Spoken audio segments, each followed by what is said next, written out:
PHK G45.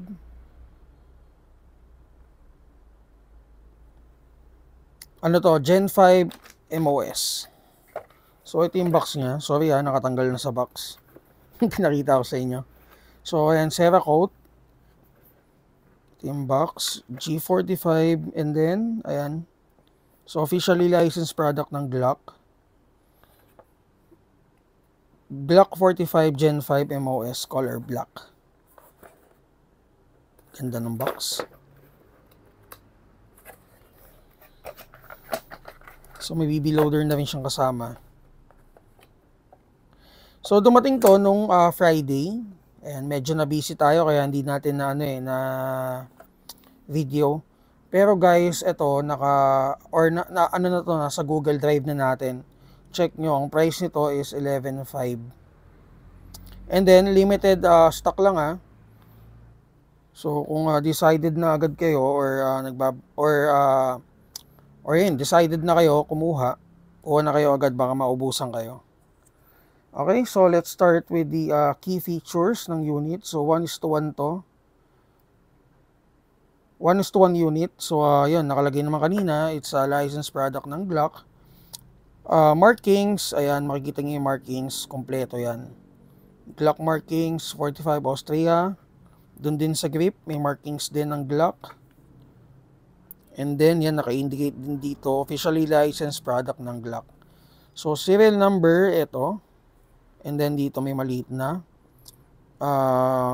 Glock markings. Okay, so, officially licensed product of Umarex, Elite Force, and Glock. So gas blowback unit, and then naka semi-auto lang. Okay, so wala siyang full auto function.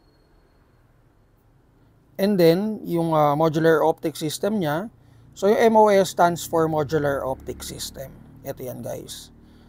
Yun nga lang, ang nakakalungkot na part dito, same with the Glock 17, wala siyang kasamang plates. Wala pang kasama, pero may nabibili naman plates aftermarket.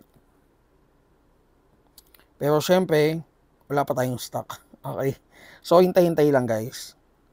So, dun sa outer barrel, may markings din pala. Ayan. Sorry kung medyo magalaw yung video ko Gusto ko na talaga tong i-video Kaya hindi ko na inantay yung Monday. Ayan. So, aluminum yung barrel niya, outer barrel, and then Cerakote finish, nakalagay naman dun sa unahan. Same sila ni Glock 17. And then, magazine capacity is 20 rounds. Talagang, kahit sa magazine, talagang realistic talaga yung kinukuha nilang design. Or talagang 1:1 kasi, tinanggal nila yung yung see-through na BBs. Para nga naman talaga makatotohanan kahit tanggalin mo yung magazine na yan.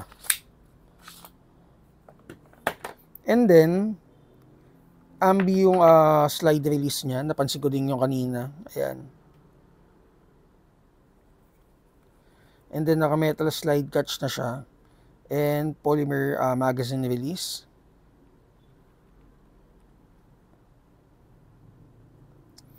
So, yung frame niya is polymer din, Gen 5 design.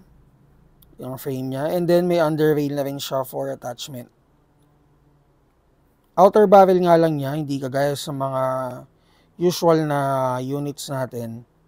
Hindi siya threaded guys.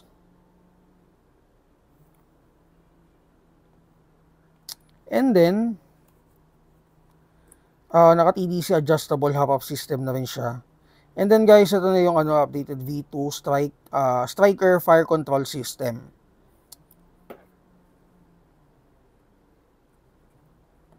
Ganda.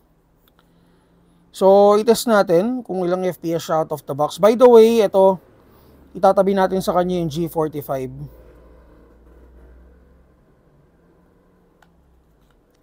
Ayan, so dun sa haba,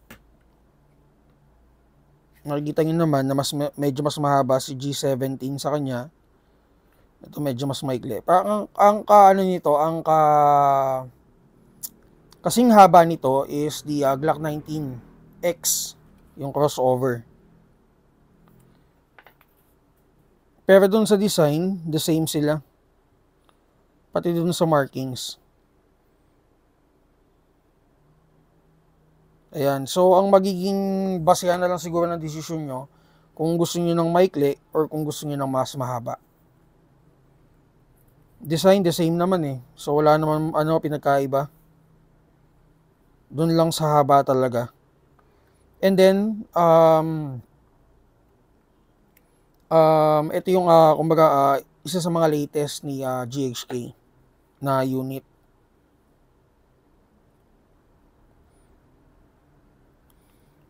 Okay guys, test natin. Tensya na kayo, nakamount lang talaga yung CP. Talagang gusto ko lang talaga to i-test na.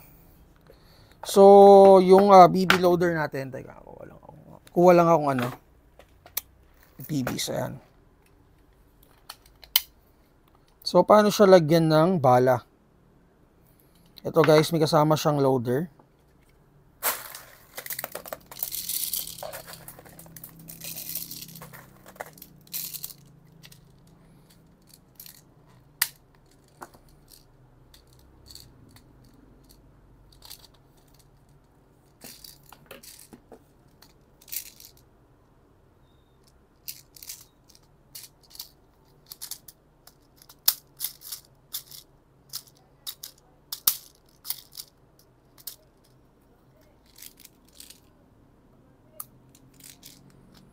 Medyo mahirap lang lagyan to ng bala guys.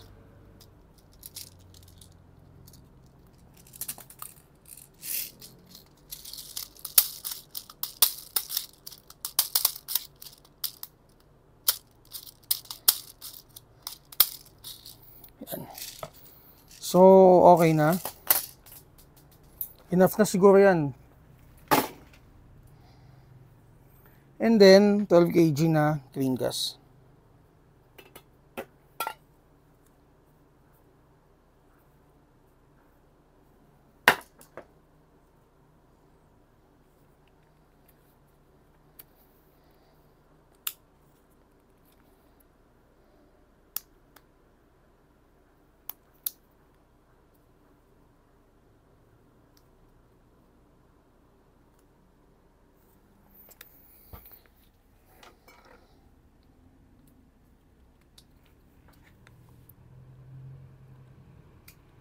Okay.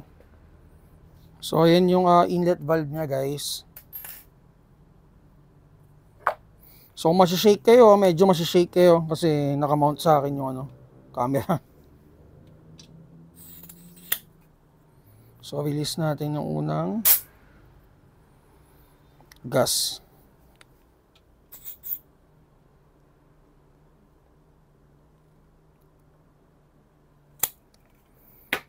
Sige guys, test natin. Ayan, so sa paglalagay ng gas, ito tutulak niyo lang to. So talagang realistic yung unit. Hindi niyo makikita, pinakabala lang yung makikita nyo. Ito, nasa taas, nasa feed. And then yung inlet niya, tinago niya rin.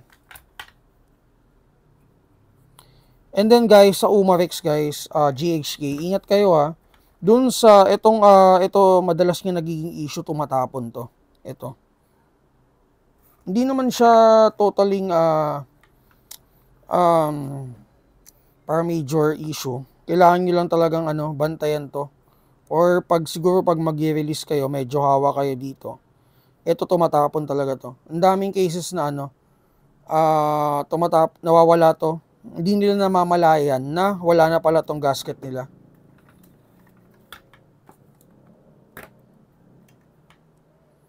Sige guys, test natin. So sa paglulub, ang practice namin dito, dun lang tayo sa moving parts. Naglulub. So hindi natin kailangan maglub dun sa mga outer parts. Dun lang sa moving parts, dun lang sa may play. So, para lang mag-cycle ng maayos yung mga small parts niya.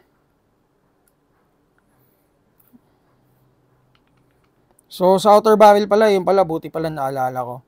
So, yung outer end, medyo higiting ko na ng mabuti. Ayan. So, hindi naman siya masyadong magalaw. Ayan. Para ding, so, hindi ko masabing fix eh. Medyo may play ng onte eh. Pero yan guys, yun yung ano niya. Yan yung galaw ng ano niya, outer barrel niya. Okay, so test natin, tanggalin ko to.